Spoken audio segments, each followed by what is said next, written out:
आज हम पढ़ेंगे संविधान का तीसरा भाग यानी कि मौलिक अधिकार।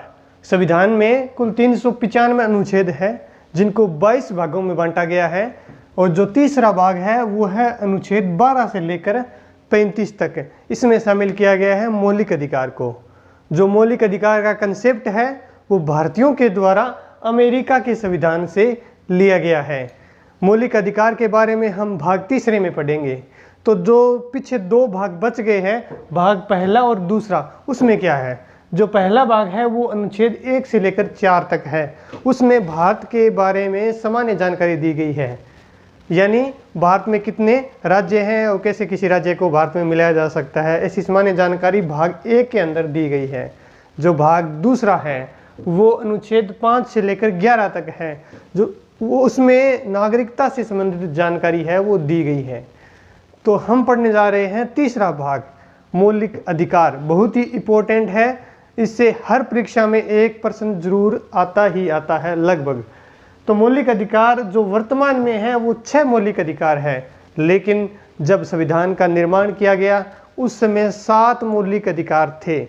जो 7वां मौलिक अधिकार था वो था संपत्ति का अधिकार, जो कि अब हटा दिया गया है।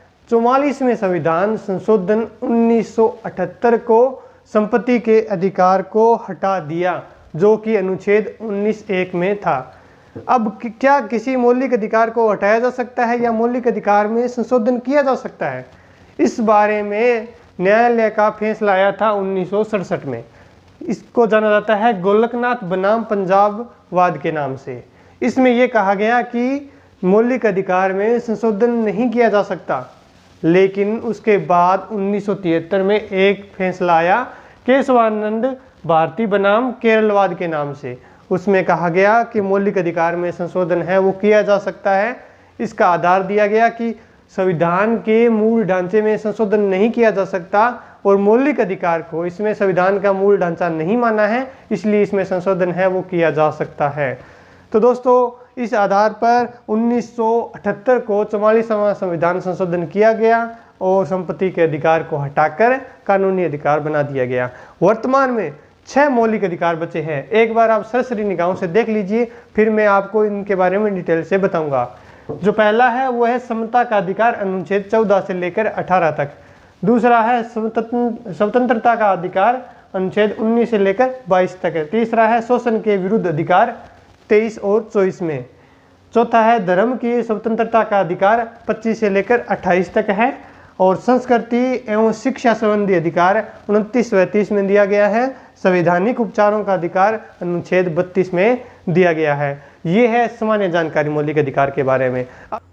आगे देखिए, समता का अधिकार यानी समानता का अधिकार, ये अनुच्छेद 14 से लेकर 18 तक दिया गया है। इन 4 अनुच्छेदों में इसको पूरी तरह से स्पष्ट किया गया है। अनुच्छेद 14 में कहा गया है विधि के समक्ष समता और विधियों का समान संरक्षण। ये 2 बातें कही गई है अनुच्छेद 14 में। विधि के समक्ष समता का मतलब है कानून के समक्ष सभी समान हैं, और विधियों, और अगला है विधियों का समान संरक्षण। इसका मतलब है कि कानून सभी का समान संरक्षण करेगा। आगे देखिए अनुच्छेद 15 और 16। अनुच्छेद 15 में कहा गया है धर्म, मूलवंश, जाति, लिंग या जन्म स्थान के आधार पर विभेद का प्रतिषेध किया गया है, यानी किसी के साथ धर्म, मूलवंश, जाति, लिंग या जन्म स्थान के आधार पर भेदभाव नहीं किया जाएगा। अनुच्छेद 16 देखिए, इसमें कहा गया है लोक नियोजन में अवसर की समता, यानी लोक नियोजन में सभी को समान अवसर दिया जाएगा। आगे देखिए अनुच्छेद जो 15 और 16 है, इसी में आरक्षण दिया गया है। अनुच्छेद 15(6) और 16(6) में आरक्षण का प्रावधान किया गया है। और इसके साथ आपको ये भी पता होना चाहिए कि 103वें संविधान संशोधन में EWS को जो आरक्षण दिया गया था वो इसी के आधार पर दिया गया था। आगे देखिए अनुच्छेद 17 है, वो अस्पृश्यता का उन्मूलन करता है। अनुच्छेद 18 है, उपाधियों का अंत करता है। ये वेरी इंपॉर्टेंट है। अनुच्छेद 17 अस्पृश्यता का उन्मूलन, छुआछूत का जो उन्मूलन है वो अनुच्छेद 17 करता है। और अनुच्छेद 18 है वो उपाधियों का अंत, यानी सरकार सेना के और शिक्षा के अलावा कोई भी उपाधि किसी को प्रदान नहीं करेगी और कोई भी सरकारी कर्मचारी किसी दूसरे देश से कोई भी उपाधि ग्रहण नहीं कर सकेंगे। ये प्रावधान अनुच्छेद 18 में किया गया है।